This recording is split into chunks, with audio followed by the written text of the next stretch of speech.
Good afternoon, everyone, and welcome to episode 11 of the Behind the Stripes podcast.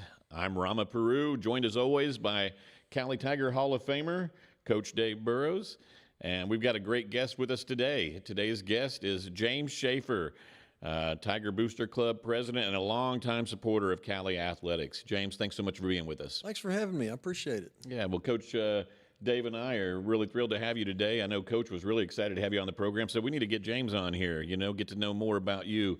This is what a great thing we enjoy about this podcast is, we think we know you pretty well. We've been around you for a long time now, but I'm sure there's a lot that we'll learn today. So, Well, hopefully it's useful information and not just something that we flush. yeah, well, I'm sure it will be. Well, we got together and it's like, Rama, who can we get on the show to make us look really good? And your name came up. I don't know why, but your name came up. Well, I manipulate people for a living, so I figure I can manipulate the audience into liking you guys. Yeah, you know how to make us look good, so there you go. It's always good to have people like him on our side. Absolutely, Right? So- absolutely. Okay. Well, James, like we'd like to do with a lot of our guests, we like to start right from the beginning. So, kind of tell us, where life started for you. Where were you born and raised, and what was that like growing up? Well, I was born and raised in Ponca City, just across the border down in Oklahoma. Grew up on the south side of Ponca. Was there until I went to college. It was great. Had two brothers and one little sister, and we just kind of terrorized the south side of Ponca City for years. Were you one of the youngest, oldest? Where do you fit in the family? I was kind of in the middle. I was the second son, and my older brother and I looked enough like twins that we got into a lot of mischief for each other. I'd go do something, he'd get blamed, and vice versa. It was a lot of fun. We kind of made that a game when we were teenagers. I can bet. What were some of the things you were involved in as a young child? What were some passions or things that you enjoyed doing? Well, back then we didn't have cell phones or games or anything like that. We just had outside, and Mom made sure that we understood that that's where we belonged. And so we had sports, and that was it. There was a field about 2 blocks from our house, and there'd be probably 20 to 25 guys would show up every day right after lunch. And if it was football season, we played football. If it was basketball season, we were at the playground at Garfield School, and same for baseball. And it was virtually all day, every day until probably my 9th grade year when I got a job. Gotcha. And so, I look back, I drive by that place every now and then just to kind of reminisce. It's about 5 blocks from my office, so Nice. sometimes I'll take a detour down there and just hang out under the shade tree and reminisce about how things were. You know all about that growing up as a kid, and me too. No phones and just being outdoors playing sports, whatever the season was. Your mom would say dinner, and it's when you went inside. Yep. Same way, we had a big yard where we lived, or we call it the village, and it was probably 2 or 3 acres, and that's where everybody gathered. And I played football with 16 and 17-year-old guys on Saturday afternoon when I was 12, and it didn't take it easy on me either. So Made you better though. yeah, for sure. Maybe learn how to give cheap shots out when the next guys came along too. Right. 9th grade year, you say you got a job then, your first job. What was that?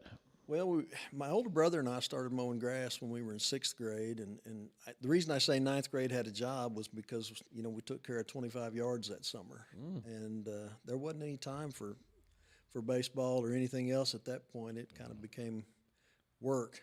Sure. And so, but the first real job I had was building fence for Neiman Fencing Company in Ponca City, and wound up working for them for probably 4 years as I, got through high school and into college. Okay, good.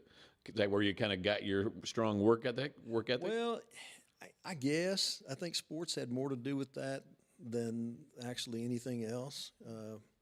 My parents were both pretty driven about how we were going to act at athletics and anything we did, and so Dad made sure that I think he made sure we had the worst jobs he could think of, so we'd stay in school. Yeah, smart man. I did a little bit of everything. One summer, the fence business wasn't doing so good, so I rode the back of a trash truck for a few months until the fence guy got a few more jobs, and then I left that behind me. I thought, there's no way I'm going to do this the rest of my life, and so that was pretty cool. It's a good job, good people, but not really what I wanted to do. Sure. Well, you made that transition into college. Where did you go to college at? Well, Diane and I both went to NOC over at Tonkawa. Back then, its nickname was No Other Choice, and for us, financially, there really wasn't another choice. We both had enough scholarships to go there, and that was the only place. She actually got recruited to play basketball over there, and I got recruited to play football at Northwestern, but we both kind of made the decision that we weren't going to play college sports. I'd already had 2 knee surgeries by then, and I just wasn't going to do it. I'll let Coach get the next question here, but I wanted to ask you, you touched on Diane, so your wife Diane. How did you two meet? And obviously it was before college came then, so how did you two meet, and how did this transition on to where you would eventually, form a family? Well, she grew up at Newkirk, and I grew up in Ponca, and we're both Catholic, so there's a youth leadership training program in August of 1981, and we met in Norman at that conference over a weekend. That was in August of 81, and we've been together ever since. Wonderful. That's a cool story. So tell me about your high school athletic career. What was your favorite sport in high school, and what did you accomplish and some of that kind of stuff? Well, I'm not sure if it's the right colored commentary, but I'd say Diane was my number 1 sport in high school. Chasing her around. As long as You're still trying to earn your letter on that deal, though. Yeah. But I wrestled in junior high, and in 9th grade had my 2nd knee surgery. So the doc said, you probably ought to pick. Are you going to play football or are you going to wrestle? So I picked football, and had a pretty good time. Always started. I was the weak side tackle in that offense that we ran in Ponca City, and I was also a punter and a kicker. And so towards the end of the year, my sophomore year, I had my 2nd surgery in 9th grade, and one of my knees kind of gave up at the end of my sophomore year. And my parents and I sat down and discussed it and decided I would kind of lay out my junior year. But then my senior year came back, got to finish the year pretty strong, was all conference and all district in football. And that's kind of what we did back then. There was a pretty strong after-season program. The off-season was in the weight room the entire time. And us bigger guys, Coach Rusty Benson made sure that we were on a diet. And you had weight to make every day. And your reward for making weight was you got to go home. But if you didn't, then you got to run the stands. And so it didn't take but about 2 or 3 times running those stands to make a believer out of me. I bet so. When did the division of law school come into play, and how did that all come about? I mean, you went from NOC to all of a sudden you're going to decide you want to get into law. When I was in junior high, somehow I took the notion that I was going to be the chief of police in Dallas, Texas. I have no idea where that came from, but that in 8th and 9th grade kind of became my goal. So NOC had a great law enforcement program over there, and Northwestern at Alva had a great program out there at the time. And so that's what I did. I was going to school to become a cop, and my dad kept telling me that, you got to have something else. You got to have something else. If that's really what you want to do, you got to have a backup plan. So that started with accounting, and I figured out that numbers are probably not something I need to mess with. Math was not my strong suit. So that evolved into law school. Diane, after she graduated from NOC, she went to work for a law firm in Ponca as a secretary. And I, of course, would go down there and visit her on her breaks. And I thought, well, this is kind of cool. Maybe this is what I want to do. And so being a cop evolved into being a lawyer instead. Wow, really cool. When did children kind of come into the play for you two then? How old, or when did that start for you guys? Well, we dated for 3 years and 8 months before we got married. Mm-hmm. And, you've been with a gal that long, you start having those kind of conversations. Right. And we had always planned on having 2 kids. We didn't care boys or girls, but we wanted to have 2 kids. And so we got married, and after we got married, we thought, well, maybe we got to work on the first child. And so Jonathan was born in September of 86. And that worked out great. Born when we were still out at Alva at Northwestern. And not long after he was born, I got accepted to law school down at OU. And when we graduated from OU, I always say we because she had as much to do with it as anybody. And we're moving back up here because I'd taken a job at the DA's office in Newkirk. And we started talking about, maybe it's time to have our second child. And for us, getting pregnant was pretty easy. All we had to do was talk about it, and the next thing you know, you got the bunny rabbit dies, and you got another kid on the way. Yep. And so that's kind of how we planned it. Yeah. It worked out pretty well. You mentioned your son, your other child's name, I'm sorry? Justin is my youngest. Mm-hmm. He and his wife live at Ponca. Okay. Oldest is Jonathan. He lives out on the farm by us.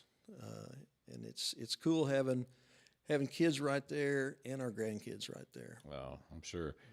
In fact, tonight we've got a soccer game in Ponca City. My eldest granddaughter plays for the Wildcat team there in Ponca, and she came to me a few weeks ago and said, "Hey, we need an announcer for the game." So I begrudgingly said yes, and so we're gonna test the new facility down there tonight. Excellent. I'm sure you'll do a great job. That'll be a lot of fun to be able to do that. It'll be fantastic. You know the importance of having a strong, support system and having a wife like you do with Vicki that's been by your side through all those years. And, it's nice to hear James talk about how much Diane's been there to help him through his journey as well. So yeah, I had to have somebody to raise my children because I wasn't home very much. So I hit a home run there for sure. Mm-hmm. So once you got into OU Law School, and then so I assume get through that, pass the bar, do everything you need to do there.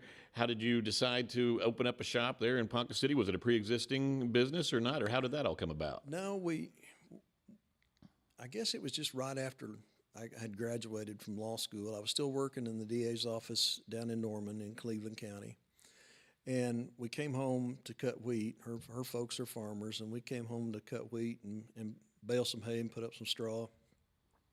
And my mother-in-law was always really good about cutting out articles out of the Ponca City News that dealt with local lawyers. And one of the assistant DAs had been nominated and was appointed as a special district judge down there, and it left a vacancy. So, we're home to haul hay. I don't have any kind of nice clothes or anything. I've got work clothes. And so I called the DA's office and I said, talk to Mr. Weidman and said, hey, I want to come talk to you about this job, but I don't have a suit. And he said, well, if I hire you, we'll give you enough money you can buy you a suit. Just come on up. So I climbed off the hay wagon that afternoon and drove to Newkirk and interviewed with Mr. Weidman, and he gave me a job, and I worked there under Mr. Weidman, and then his successor, John Maddox. I was there about 6 years. Mm-hmm. And one day, Diane and I got to talking, and what I was employed as was a lawyer, but I was an investigator. And they call it an investigator with a license to practice law in Oklahoma.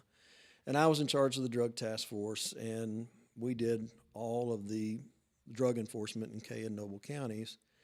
And it got to where, as time evolved, I needed to do something else because I was, much like what Dave was talking about, needed somebody to raise my kids because I was gone virtually all night, a lot of nights every week, and kids were getting old enough that, Dad needed to be around. And so we decided to leave the DA's office, and I went in with an older lawyer for a few years and thought, what, I think I can pull this off myself. And in 2000, we opened the office we're in right now and have been there ever since. Terrific. No, I'm good. I'm just taking this all in. Well, we'll fast forward a little bit further ahead. I'll have a question or two. Well, and I do got a question for you real quick, Coach, though, because, when I first met James, I thought, who's this guy that's coming in from the outside and going to kind of be leading our Tiger Booster Club, But how did you meet James? Do you remember? And kind of what was your first impressions about? Probably the same thing I had was like, of course, Coach Tom he kind of commandeered that. He brought James into the Yes. fold, and and you know what, coaches that we're a little bit like that anyway. We have that wide eye. You got to earn our respect, and you got to earn our trust, and I don't think nobody had that, but just over time, it just kind of developed, and now it's turned into a friendship. That Oh yeah. I can't remember what it's not like to have him as a friend. So I consider him Cowley through and through. absolutely. But tell us a little bit about that. You know, like Coach Dave said, that Tom Saya played a big part in maybe bringing you to Cowley. Tell us how that all came about. He did. So Diane and I both graduated at NOC over at Tonkawa. And we kind of had the notion that our oldest would go to school over there because Mom and Dad did. Well, hard-headed, like his parents, he decided he'd come up here to Cowley, and I didn't know anything about Cowley at that point. You know, that's 1986 was when he was born, so we're in 2010, something like that, maybe 2005, I guess, would be more accurate. He starts coming up here, and Christy Shaw was the cheer coach at the time, and Jonathan's, you know, a little over 6'5" and big kid, and he said that she needed somebody to throw the girls around, and so he thought, well, maybe I'll do it. And you know, I always thought my kids would be involved in college athletics, but just, you know, never as a cheerleader. So I gave him a lot of flack about that. And finally, we came on up and watched a basketball game, and Cowley was different. And I don't know if it's, you know, my job down there is always one side against the other. That's kind of what being a lawyer is, especially in a small community. So there was none of that baggage up here. And we were welcomed, and it was just different. I mean, Mark Patrick was the Booster Club president at the time and worked part-time at the college, and you know, he made sure we had some good seats to watch basketball, and it just kind of evolved from there. Coach Saya and I were talking periodically through that time period, and we kind of fell in love with the place up here. And, you know, I can remember, talking about Dave meeting me, I can remember it was the very first blitz drive after Saya conned me into being the TBC president. And we got done with that day, and I was giving some speech that I was totally unprepared for. In fact, Coach Saya said, hey, close us out. And I made eye contact with Dave, and I got this look of, who are you? And why are you talking to me? And so it challenged me. I mean, I thought, you know, I've got to crack that shell on everybody because nobody knew me. Yeah. Had no reason whatsoever to trust me. But then over time it was, you know, and I'm not saying it came easy. I'm not saying it came without squabbles. I mean, there were some disagreements, but it feels more like a family disagreement than anything. You know, at the end of the day, we're going to love each other. We may not see eye to eye, and we may talk about things in ways that men do. But there's always love at the end of the day, and it's just, there's not another place like this. There's just not. So how aware of you were of Cowley Athletics before you came into the fold back in the late 90s, early 2000s? Well, y'all may not remember this, but the either the cross-country team or the track team won, but there were some athletes here that got into some pretty bad behavior in Kay County. And as I recall, there was maybe a shooting or something that happened down in Kay County, and that was actually the second thing I knew about Cowley. The only other thing I knew about Cowley was the sign on the south side of Ark City that says the home of the JUCO champion baseball teams. Yeah. And those are the first two memories I have of this place. Otherwise, I knew nothing.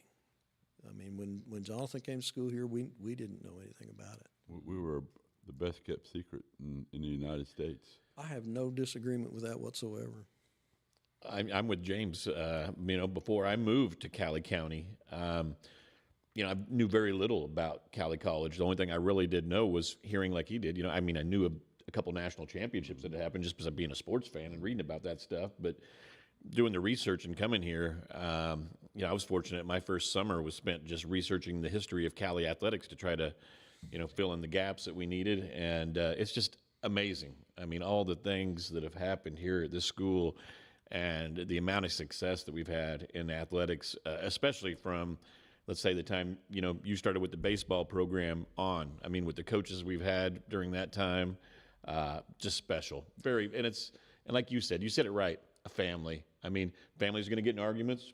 Families are going to make up, but it's like a big family here at Cowley. At times, it hasn't felt like that as much, but in the athletic side of things, I think it's been a family. Yeah, you credit Coach Tom for all that, and as James would say, I've been in some loud discussions with Coach Tom. Sure. But at the end of the day, we both walked out of that office, man, and we cared about each other too. So, but he allowed you that opportunity to express yourself, and he wasn't intimidated by it. That takes somebody pretty special to do something like that. Well, there was a confidence that some would interpret as arrogance, that it's just this expectation of greatness. I'll use this as an example. The first time I did an interview with Scott Gurney about men's basketball, Coach Tommy DeSalm was here, and I made a comment that Coach Tommy took offense to. Wasn't intended to be bad, but I said, you only win 20 games in a season, and you start to wonder, is this really going to be our year?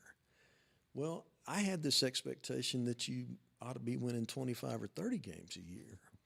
And I think there is that expectation from everybody from top to bottom. And Coach Saya and I and Coach DeSalm and I had a conversation after the tournament was over, and they're like, what are you talking about? 20 wins is a good season. I said, yeah, but it's not a great season.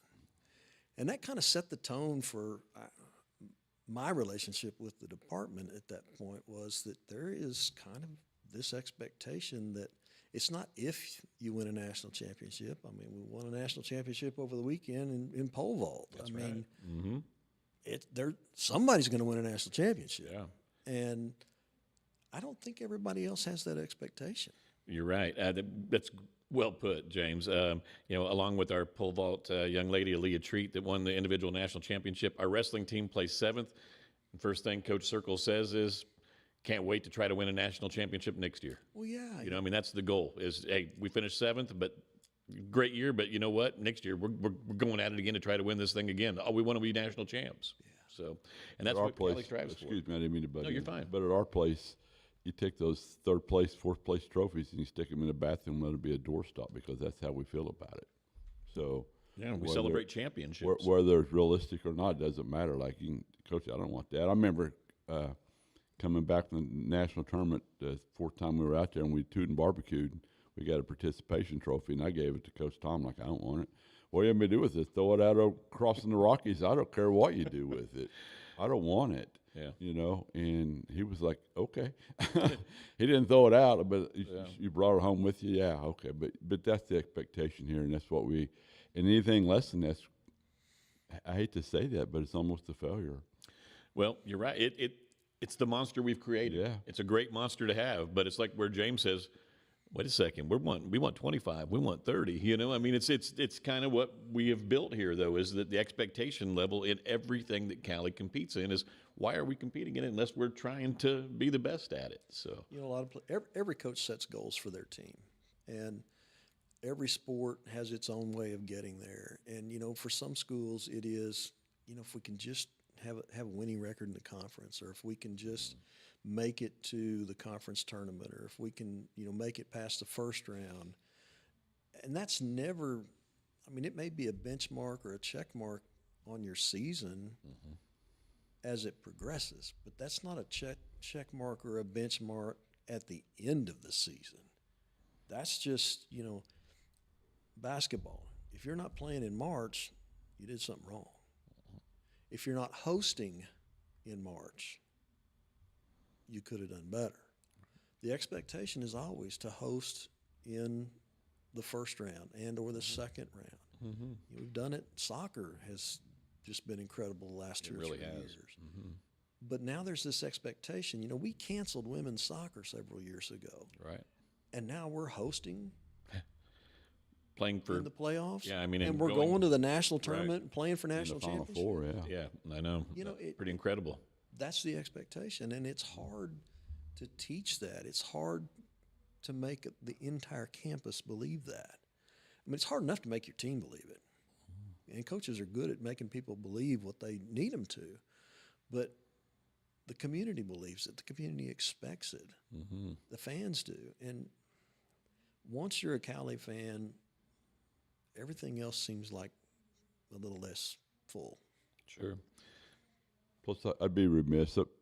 You got to give Dr. Pat a lot of credit for it too, because he told Coach Tom what he wanted, and Coach Tom went out and made it happen. So, but his vision was to be, we want to be good in everything. So, and you got to have that president and that AD that both have that vision, don't you? Absolutely, that work really well together as well. So, James, you're around constantly at Cowley sporting events. You were the voice of the volleyball team for many years as a PA announcer. I miss you doing that, by the way. Not that the people that do it now don't do a great job, just you were that voice. So it was different not having you the last couple of years doing that because, I got so used to just hearing you out there, and you do such a great job at that. Well, stay tuned. I'm told that's going to change next fall. Oh, really? Okay. So we'll see what happens in August. Well, it would be wonderful to have you back behind the mic again. So you brought a lot of energy to the gym, and just your thoughts on what the volleyball program was able to accomplish with a 100-plus winning streak, a couple back-to-back national championships. And they built that monster to where last year, when you have a fifth-place finish, it's like Coach said, it's like, well, they just want to, whatever, toss that one in the corner because – bad year. Yeah, right. That's kind of where they got to. All streaks end. They just do. The volleyball program kind of goes back to Joanna Pryor, because if Joanna's not here, then the next phase, Jennifer Bonner's not here. Yeah, good point. And if Jennifer's not here, Ryan's not here. And if Ryan's not here, Steve's not here. And so it does build on itself, but it all boils back to the expectation from the institution and the fans of where we're at. Volleyball, I was fortunate the first year I announced. Jennifer had a great team, won a national championship, made announcing easy. I adjusted into Ryan as the coach, and then that was just easy to do because Jen had raised her. And you bring Steve in, who's a different type of coach. Right. And, I think back, and he sent me an email with how he expected the announcements to be. And I can remember reading it and wadding it up, throwing it away, and thinking, I'm going to show you the Cowley way. Okay. And so fast forward to the athletic banquet this year, and he and I were talking, and he was like, yeah, I remember when you used to announce. Thanks a lot for leaving. And I thought, that might be a challenge. Yeah. So, Diane and I discussed it, and it's hard for us to make all the things we do because we're chasing 4 grandkids, all different sports, chasing Cowley. It's fun, but it keeps your week full. And so I think we may have made the decision to go back to announcing that and see how things are. I just love the energy that this place brings to my life, and maybe I need a shot in the arm. Maybe I'm the one that needs it. Well, some breaking news there for all the Tiger fans out there, and that's going to make a lot of people, myself included, excited to hear. Heard it here first, right? Well, that's right. Coach Grimm, if you're watching, and I hope you are, I'll be back. Good deal. Hadn't even told him yet. Well, believe me, he actually listens to each one of the podcasts. He always comes in and asks who the next week's guest is, and so I'm sure he'll be tuning in. Coach Dave and myself have had an opportunity to sit in that seat, that athletic director seat over there, and we've had some really good ones. Tom Saya, Shane Larson, now Jeff Ludy doing great things. Tell me what it's been like to work for those kind of guys that have been over there in the athletic department. Well, Tom was really easy, and I'm not sure why. Tom puts you on a pedestal no matter what, and I think it was his way of coaching you into being better at whatever you are. I always wanted your opinion, always respected it, flushed a lot of them, but used the ones he thought were the best ones. You then cycle in some interim athletic directors just because of the way life is sometimes. Shane was great. He was just a kid, just a former women's basketball coach who wanted to be an athletic director when he got here, and things were in turmoil when he got here, and he's like, oh my gosh, what have I done? And he evolved into really one of the country's better athletic directors. you know, we trained him, and now he's doing great things up in Iowa. Sure is. And you know, now with Jeff, you know, Jeff is Cowley Athletics. He's kind of what I think of when I think of Cowley Athletics, because, you know, he was our athletic trainer for years, and there's not one person on campus that knows more about these kids than the trainers. That's right. And so he's had the opportunity to come up in the department as a trainer, as an employee, and now understands how to make the department what it needs to be. And it takes constant management. It does. Just does. But you got to know who you're managing. And I think Jeff's really evolved into that position. You know, he was always the quietest guy in the room. You know, he's always sitting back in the corner and watching. And now he's got to be the guy in the front of the room, and he's kind of accepted that challenge. It's been neat to see Jeff's growth. You know, I mean, you know him just as well as I do. And, you know, just to tell you a little bit about what his days, I mean, I don't know how he does it. I mean, you know, you're at a junior college. It's a small athletic department. You know, Jeff left on Friday to go up to watch indoor track, saw our young lady, Aaliyah Treat, win the national championship in the pole vault. Left straight from there to Council Bluffs, Iowa, to watch our Tiger wrestling team finish as 7th and have a couple national runners-up. And right back on the road tonight to go to Dodge City for basketball to support our Tigers. And in the time that he's in the office, it's just, you know, getting everything lined up to make sure our team's got buses to travel and do all the things behind the scenes. It's amazing, all the work that goes into that. You know that. And but like, and also Jeff will go and drop anything he's doing and go to the training room if he needs to go help someone. If Blake or Ainsley's tied up, he's back there helping the kids, jumping right in. So a jack of all trades. He does a lot for the college. Yeah, he's real. You know, I was fortunate enough to play some professional baseball, and we've had good trainers here. That was another thing that Coach Sy was really consistent about too. But he's, you know, and I don't want to offend anybody by any means, but he's the best I've ever been around for sure. In that spectrum for sure.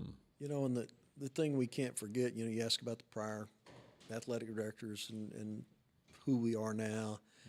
What really makes that work and is so helpful is who's behind you in the office. You know, for years we had Patty. Sure did. And, you know, I would kind of jokingly, tongue-in-cheek say at the banquets, you know, the real athletic director was Patty. And she kind of really was. And now Jeremy has stepped in, and boy, you talk about a wide-eyed, wet behind the ears young man. I mean, he was a deer in the headlights when he got here, had no idea. And he's evolved tremendously. I mean, you know, today I stopped by the office on the way over here, and Jeremy's in there holding down the fort. I mean, Jeff's already probably headed out west pretty quick. And unless you have that person in the office, you cannot shine. Oh, you're right. And, you know, we've done well with those people. We've done well. Sure have. Now, Jeremy's fit in terrific with our athletic department. And as you mentioned, a young man still doing great things. You know, he's got a young family at home, and he's kind of been in the boat we all were with young kids at home. Got a wife, luckily, that's there because he's here a lot of long hours at night. We have a lot of games that go on here at the gym. So I do have a question. I do want to shift gears because there's something that all three of us are really fond of that we do. Tell the people out there that are watching us about the Hall of Fame banquet and what it means and what we try to do with that. And you know, I've said every year that I've emceed the banquet that it is my favorite day of the year. And it's for an awful lot of reasons. When I prepare for that, it's a challenge because nothing that day can fail. It has to be perfect. The reason it has to be perfect started in 1922 when we started athletics here. And if you think about it, it's not the Hall of Good, it's the Hall of Great. So we have to create an event, a day, a weekend, for those people to tell them how much they mean to us historically, how much they meant when they were here. But, you know, that day for them started while they were here. Their athletic performance while they were here, their academic performance while they were here, but it doesn't end there. It kind of starts it. It ends, at least in my mind, with what you did with what you got here. You know, did you take what we taught you and transfer it into your life, and did you pass it on to those that will follow you? And so that day is so special in terms of the ability to bring those athletes back, bring their families back, and see what benchmarks they created while they were here and what lessons they learned while they were here. And, this year's banquet, it was no exception. Let's just take Casey Eckstein. I mean, I wasn't up here when he was here, but the stories I've heard, probably the major league player that comes to mind first is not a catcher. It's actually Lenny Dykstra. And, Nails was his nickname. Yeah. And I've always perceived Casey as that tough of a guy. And he melted the entire room. I mean, he spoke from his heart. He showed his emotions.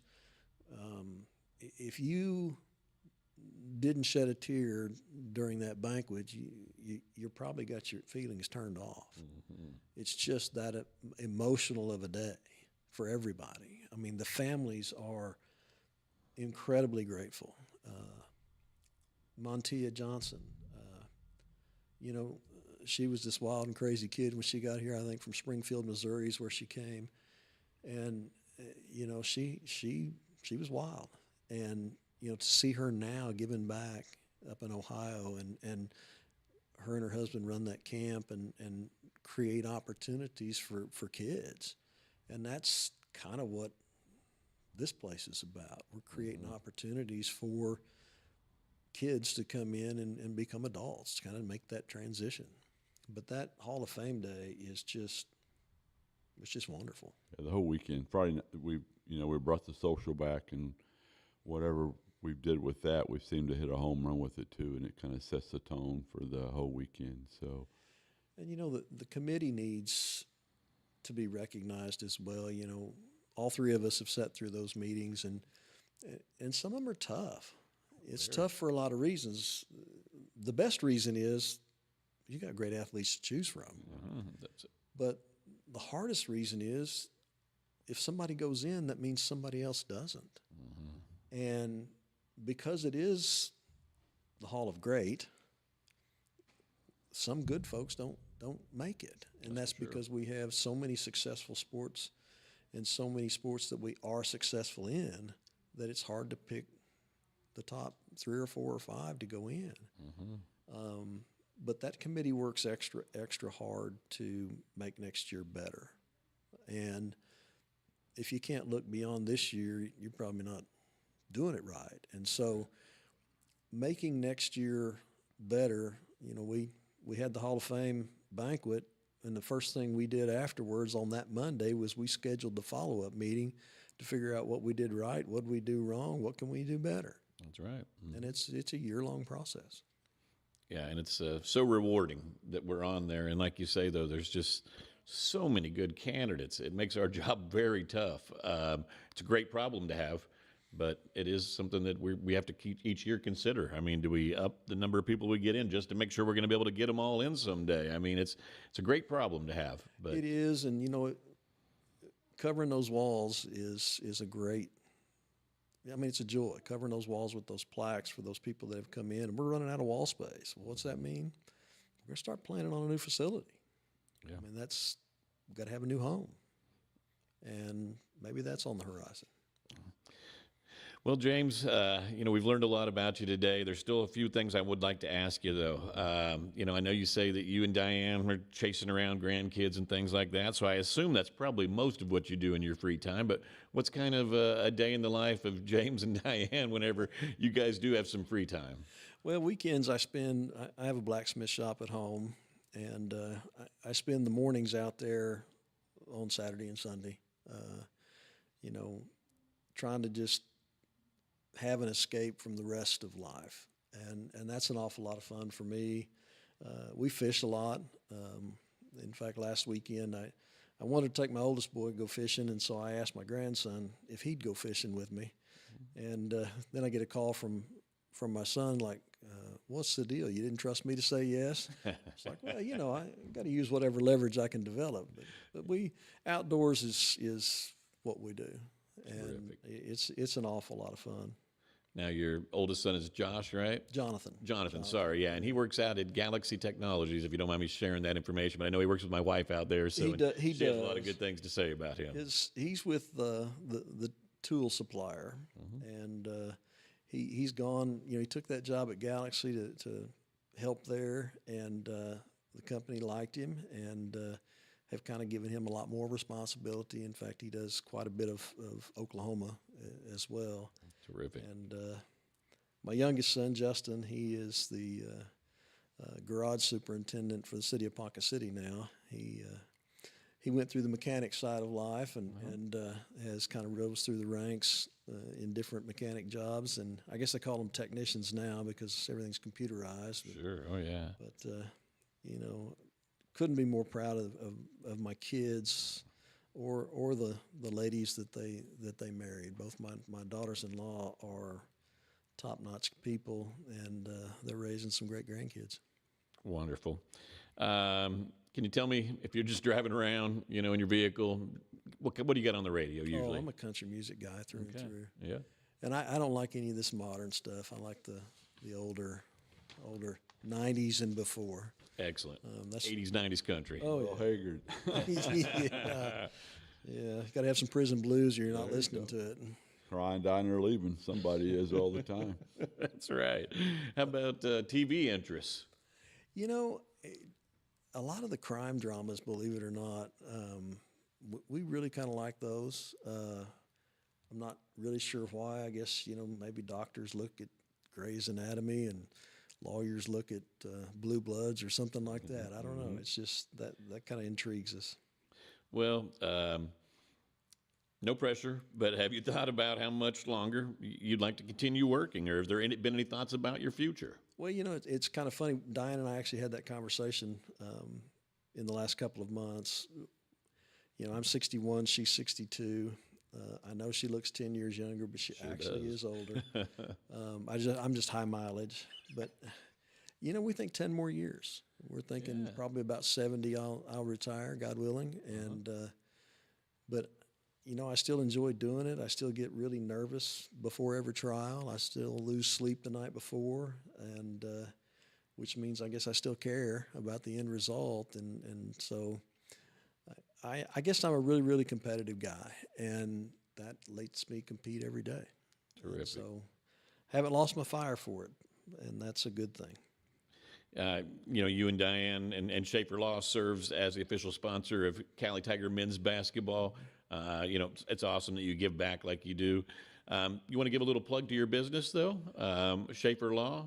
Well, yeah. Okay, please do. You know, we're a full-service law firm. I do mostly local trial work, but have a general practice, a little bit of everything. I don't like doing just one thing, so we do a little bit of everything. Kind of moving towards, as I get older, I'm moving towards estate planning, and the practice is kind of really evolving into that. But being a small-town lawyer, you really can't just isolate and do one thing. Well, it's good to know somebody, right? Well, in case something happens, yeah. You know, it's been great to hear all these things, James, that I was not aware of, and learn more about you today. Coach, do you get any other follow-ups? No, I've really enjoyed it. I've been looking forward to this for a whole week. So, Well, James, we sure appreciate it. You tell your lovely wife, Diane, you know, thank you for letting you cut out here and come on over again today and spend some time with us. I appreciate it. We enjoy it. Well, thank you very much for having me. It's been great having James Schaefer with us today. If James wants to stick around, I got a great joke for everyone. So are you ready for this, James? Oh, yeah, I've been waiting all morning.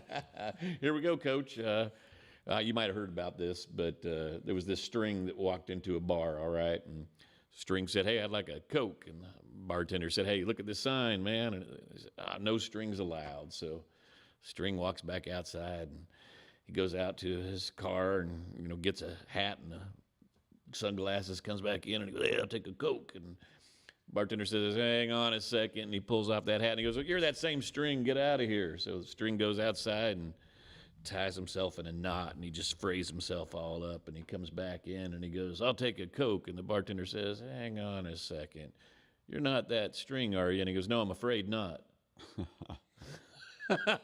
And Yeah. you want to plug your law firm one more time, because I'm sure there's some representation out of that joke for sure. Yeah, that needs help, Rama.